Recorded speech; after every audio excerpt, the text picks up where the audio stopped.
Name धरून खड्ड्यात उडी मारली, तोंडावर आपटणारा. इतके दिवस तुम्ही वेड्यासारखं बोलताय असं वाटत होतं, पण आता खात्री पटली. तुम्ही वेड्याच आहात. हो रे बाबा, तू एकटाच काय तो शहाणा या जगात. हा घे तुझ्या शहाणपणाचा पुरावा. त्या दोघांच्या पत्रिका पाहिल्यात मी. वैऱ्यावर सुद्धा अशी वेळ येऊ नये. फक्त 13 गुण जुळतायत. एक नाड आहे, मुलीला मंगळ आहे आणि मुलाला मृत्यू षडाष्टक योग.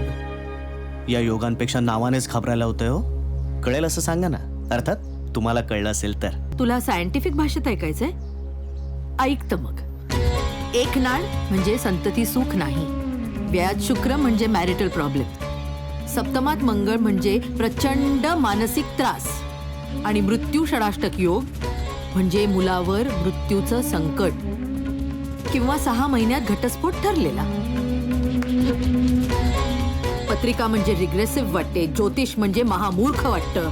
अरे ज्या अमेरिकेतून तू आलायस ना, तिथनं लोक येतात माझ्याकडे पत्रिका दाखवायला. अरे कुठले तरी वेस्टर्न इन्फ्लुएन्सेस घेऊन येतात आणि हे असं ॲरोगंटली बोलता. आणि तू ग, तुला नको कळायला? माझ्याशी बोला. या पत्रिका आणि भविष्य बघूनही मोडलेली हजारो लग्न आहेत या जगात. आणि अंधश्रद्धाळू आणि बेअक्कल लोक जगात कुठेही असतात. भारत असो की अमेरिका. त्यामुळेच तुमच्यासारख्या लोकांचं फावतं.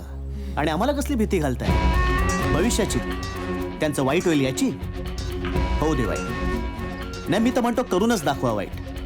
तुम्ही काय भविष्यात जाऊन त्यांचं वाईट करणार? आणि भविष्य म्हणजे काय? जन्मवेळेच्या सेकंदावरून बदलणारा खेळ आहे हा.